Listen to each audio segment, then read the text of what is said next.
With this being the fourth Marvel movie we've gotten all year, did Marvel finally drop the ball with Ant-Man and the Wasp? Well, today we're going to find out on this episode of Movie Breakdowns.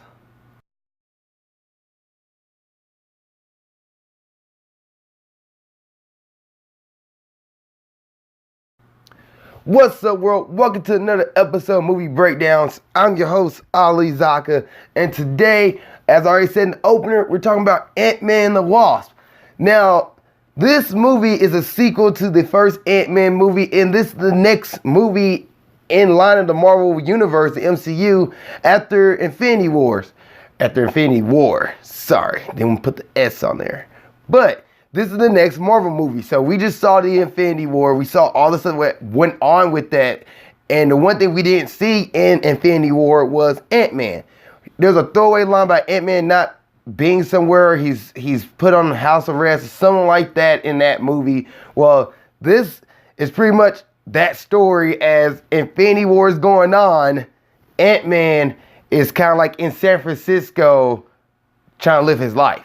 So in the commercial, it shows he has the bracelet on, so I'm going to talk about some things. This is a non-spoiler review. I'm talking about the spoilers in the second half of this video, but this first half is non-spoiler. And Ant-Man is put under house arrest, as you see in the commercial. You watch one of the trailers, I think it's two of them, he has the bracelet on. He's under house arrest after the events in Civil War.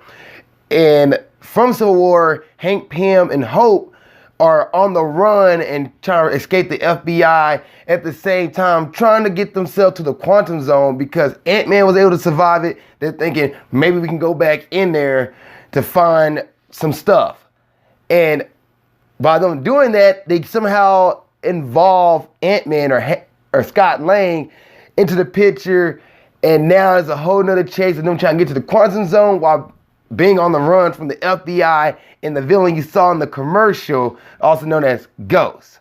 Some thoughts watching this movie: the cast is really great. The cast all work well with each other. Like, they all play off each other. They're all comfortable with each other. It's a good cast, good crew. I enjoyed it. To me, Hope, who is played by Evangeline Lilly, she stood out. Like, this movie should be more just the Wasp, with Ant-Man on the sides of the Ant-Man and the Wasp, because this is more of her movie. Ant-Man, Scott Lang didn't really play that big of a part in the movie. He was there, but he didn't. The movie could have been the same exact movie without him. But because he's the main Marvel superhero, you had to do Ant-Man and the Wasp. But literally, you could have just done the Wasp with Ant-Man and been perfectly fine, because this was her movie. This is about her growth, about her problems, her issues, and she's growing a little bit more. She got stronger from the first movie, and she's more of like the main protagonist, while Ant-Man's kind of helping her get what she needs, or get what she needs to figure out. And then some of the jokes in this movie didn't really, like, there was some chuckles, especially I was in the theater I was with. There was some chuckles, but it wasn't really that much. Like, to me, the first Ant-Man was a funnier movie compared to this one, but you'll get some laughs, just not what you expect out of an Ant-Man movie. And another thing I want to say before I get to the cast is that this movie is a sequel. Like, it's a Marvel sequel. It's not gonna leave you hanging and make you feel like, man, this is one of the worst Marvel movies I've seen, like Thor: Dark World or Iron Man 2 or Iron Man 3.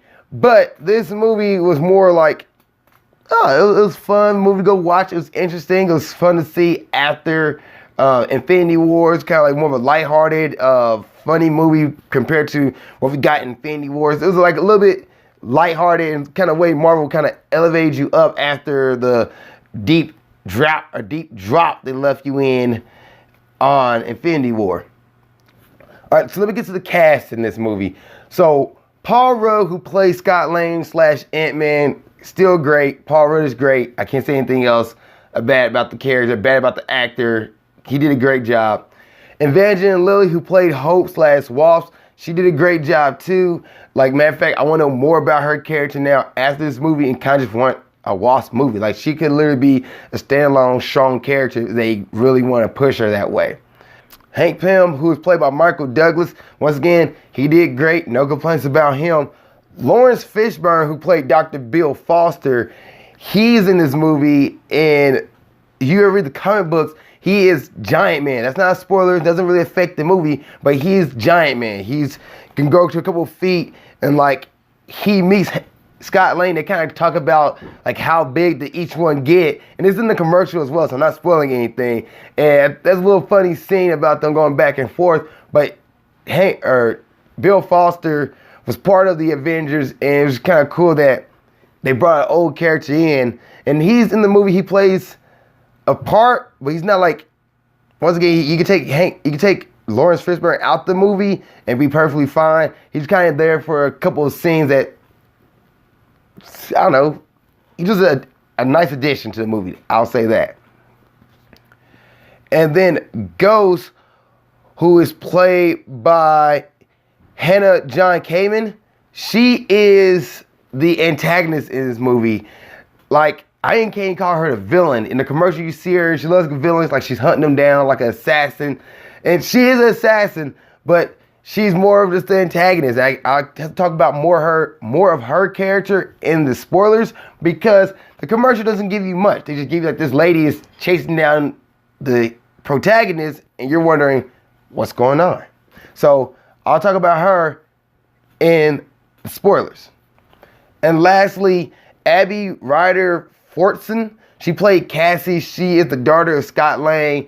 And the first Ant-Man, she's back in this movie, and she did a really good job. Like, her and Paul Rudd had a father/daughter kind of relationship in this movie. Like, you can tell, like, they really played off each other really well. And I thought she did a great job. Like, I want to see more of Cassie and more of Hope in the next Ant-Man movie, because these two guys, like, they played a job really well. And the whole cast, I'm coming back to that, did a job really well.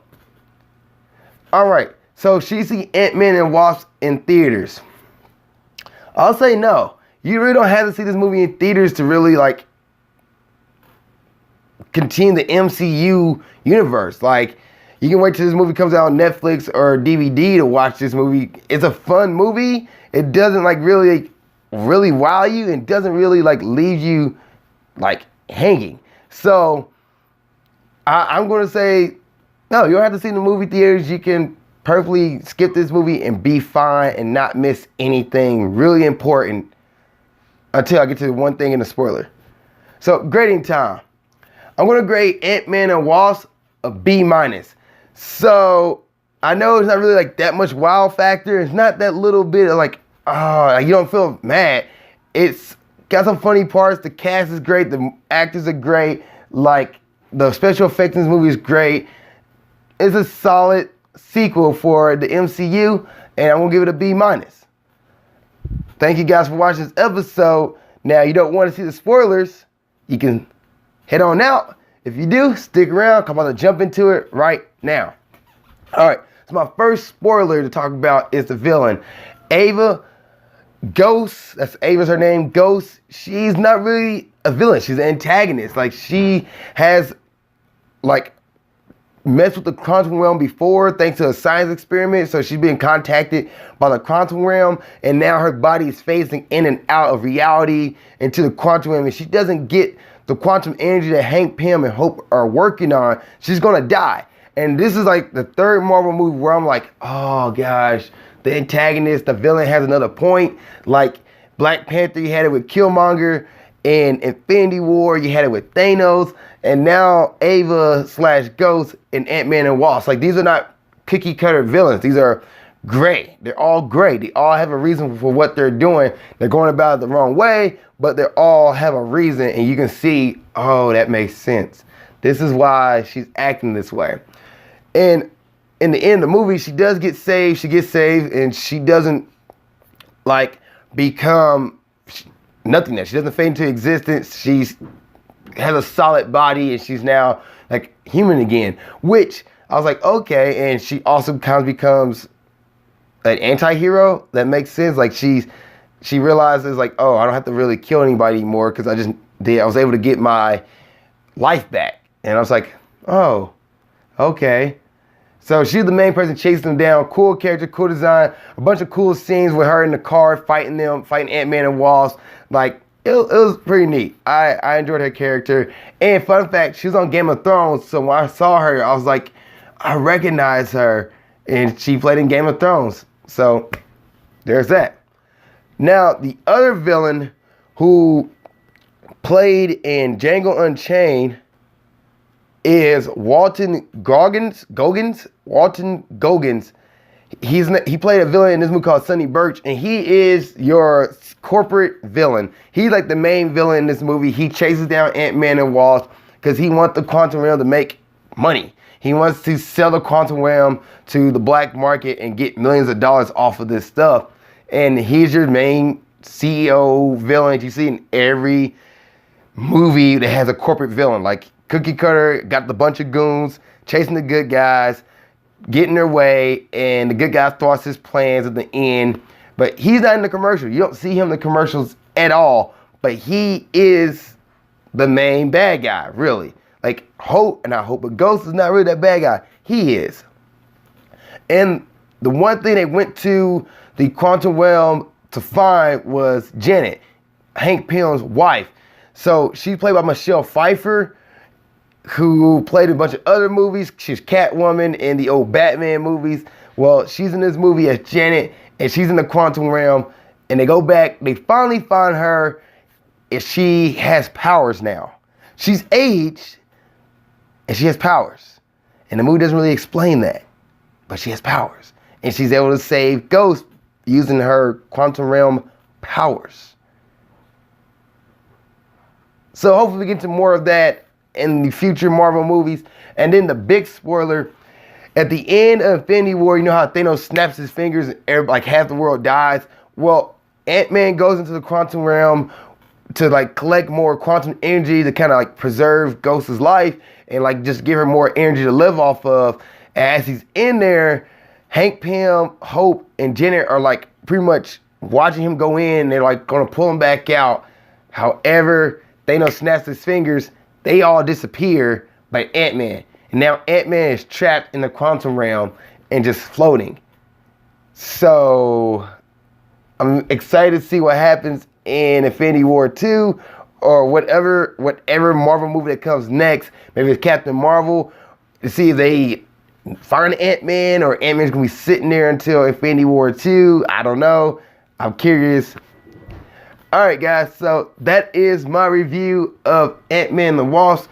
If you've seen this movie, tell me what you think. Please put in the comment section below. And thank you guys for watching this episode. See you next time, and keep being awesome. Thank you guys for watching this episode. I really appreciate it. Please like, comment in the comment section below, and please subscribe for more episodes of Grind Towards Success, movie breakdowns, or whatever it is you're watching on my channel. I have different stuff from interviews to other movie reviews to wrestling reviews. If you're a wrestling fan, please subscribe if you want to see all that and see what's going on. Also, you can follow me on Snapchat here, follow me on Instagram there to see what I'm doing in my personal life as well as my business and Ninja Warrior. And lastly, you can watch the last episode of Grind Towards Success here. You can watch the last episode of movie breakdowns there. Thank you guys once again. I really appreciate it. See you next time. Keep being awesome.